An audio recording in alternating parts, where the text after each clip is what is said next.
Sedert die ontstaan van Melk SA is hulle besig met 'n industrie-inligtingsprojek. Die bestuurder van hierdie projek, Bertus van Heerden, sluit vandag by ons aan om ons meer te vertel. Bertus, nou ons ken jou as iemand wat eintlik by die MPO is, die melkprodusente organisasie. So hoe pas dit in? Hallo Lisa, is lekker om hier te wees so teen die einde van die jaar. Ek dink dis dan 'n goeie tyd om 'n bietjie terug te kyk en natuurlik 'n bietjie vir volgende jaar te kyk. Kyk, die Melk SA het basies twee lede. Aan die een kant is dit die primêre industrie wat die melkboere is, en die ander kant is dit Sampoer wat die verwerkers is. So dis die twee lede van met Melk SA. Binne Melk SA 'n aantal projekte wat gaan van die verbruiker af tot by navorsing en suiwelbedryf, en onder andere dan ook die industrie-inligtingsprojek. So die MPO word aangestel as die projekbestuurder of die projekeienaar, en ek is die projekbestuurder namens die MPO vir Melk SA. En wat is die doel van die projek? Die doel van die projek is dat ons premis is dat die suiwelwaardeketting funksioneer binne 'n markgeoriënteerde ekonomie of 'n markgeoriënteerde mark. Met ander woorde, die vraag en aanbod wisselwerking lei tot prysvasstelling of waar die prys dan nou eindig basies. Dit is pryse van plaasvlak af tot op retailvlak. Nou, ons filosofie is dat jou hoeveelheid inligting binne die mark, as jy dit objektief weergee, tydig en kontinu weergee, is dit jou beste manier om die mark te laat reg funksioneer, want binne die mark is daar 'n ding wat ons noem die onsigbare hand. Die onsigbare hand hanteer inligting betreffende vraag en aanbod, en dit laat dan die prys tot stand kom in terme van hetsy op plaasvlak, op retailvlak ensovoorts, en die kleinhandelsvlak ensovoorts. En hoe word die projek bestuur? Die projek word bestuur deur eerstens 'n projekwerkgroep wat maandeliks bymekaar kom, en dan 'n projekadvieskomitee wat kwartaalliks bymekaar kom. En dan uiteraard daar vind 'n gesprek plaas oor wat gebeur in die bedryf, wat is miskien nuwe uitdagings binne die bedryf, of miskien ander behoeftes wat daar is. Ons het juis hierdie jaar dat ons 2 nuwe produkte ontwikkel binne daai industrie-inligtingsprojek.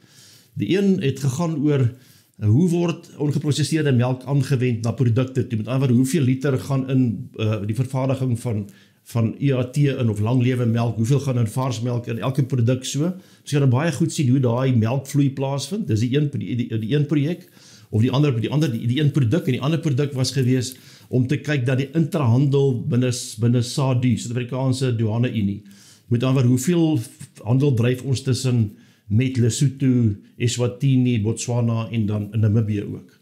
Dink jy met op 'n stadium met ons daaroor ook kom gesels. So julle is nou, kyk nou wat binne die bedryf gebeur. Wat is dan van die grootste of belangrikste uitdagings van die suiwelbedryf? Ek hoor jy vra die meervoud uitdagings. Ek gaan dit op een konsentreer, want dit is die een wat eintlik maar alles oorskadu op hierdie stadium. En dit gaan maar oor die back and close, né? Ek dink die grootste uitdaging gaan wees tot watter mate gaan al die rolspelers binne die suiwelbedryf, die rooivleisbedrywe, en dan selfs ook jou stroomopouens en stroomafouens in terme van farmaseutiese vervaardigingsmaatskappye, voedingswetmaatskappye, gaan hulle besef dat die direktoraat dieregesondheid binne departement landbou sal slegs kan begin funksioneer, of beter begin funksioneer, met baie sterk betrokkenheid van die privaat sektor. Soveel sodat as ons nie gaan in sekere opsigte met die staat, amper met die staat hande vat en bietjie met leiding moet gee nie.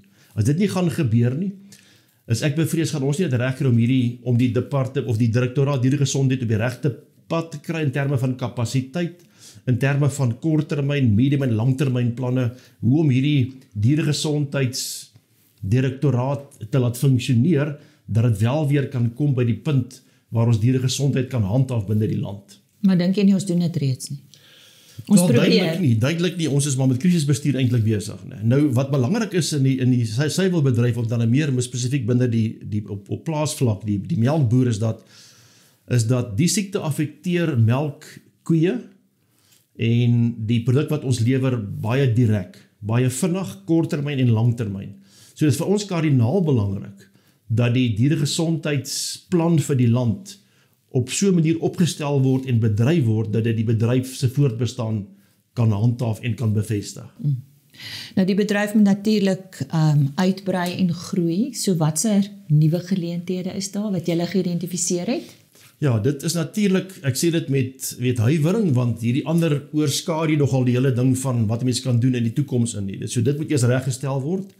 Maar ek dink parallel daarmee, ek het nou toevallig by 'n vergadering laasweek het ek verwys na, ons produseer 0,4% van die wêreld se ongeprosesseerde melk. Werklik waar 'n druppel in die emmer. So ons kan daai produksie basies verdubbel, dan is ons by 0,8% van die wêreld. Dit is steeds 'n baie klein persentasie. En as ons vir onsself kan, nismarkte uitkerf, waar ons dan kan daar 'n rol speel, as jy op 0,8% is, dan het ons sterk gegroei binne die bedryf, as die bedryf basies verdubbel. Dit gaan uiteraard nou tyd vat, maar jy gaan nog steeds klein genoeg wees, dat jy nie regtig gaan verskyn op die radarskerm van die groot rolspelers nie. So as jy daai nismark kan kry, kan jy miskien van daai risiko's uitsluit. Jy kan ook die volatiliteit wat in die groter mark aan die gang is, tot 'n mate miskien uitsluit of dit verminder. En daardeur kan ons eintlik 'n baie goeie groei binne die bedryf kry, maar natuurlik moet 'n mens bysê, die internasionale mark is nie 'n wandeling in die wildtuin nie, jy weet. Dis dalk 'n wandeling juis in die wildtuin, want daar's baie gevaarlike goeders. Daar's so 'n gevaarlike mark, maar as ons dit reg benader, kan ons werklik waar 'n baie goeie groei geleentheid vir die bedryf daarstel. En dit gebeur op die agtergrond van op hierdie stadium, die Suid-Afrikaanse melkboer word die laagste betaal in die wêreld van al die melkbore. So daai voordeel moet vir ons die vermoë gee om effektief te kan meeding in die wêreldmark. Nog 'n geleentheid. Daar's nog ander geleenthede ook, maar ek dink die een is miskien dis maklik om dit te sê, jy weet, maar dis moeiliker om dit in plek gesit te kry. Dit gaan 'n baie spesifieke en gekonsentreerde strategie verg om iets daar reg te kry. Bertus, baie dankie. Bertus van Heeren van die Melkprodusente Organisasie wat vandag met ons kom gesels het oor Melk SA se industrie inligtingsprojek. En soos ek ook vroeër genoem het, hierdie projek bestaan al sedert die ontstaan van Melk SA en goed om te hoor dat hulle ook voortdurend besig is met nuwe geleenthede soek.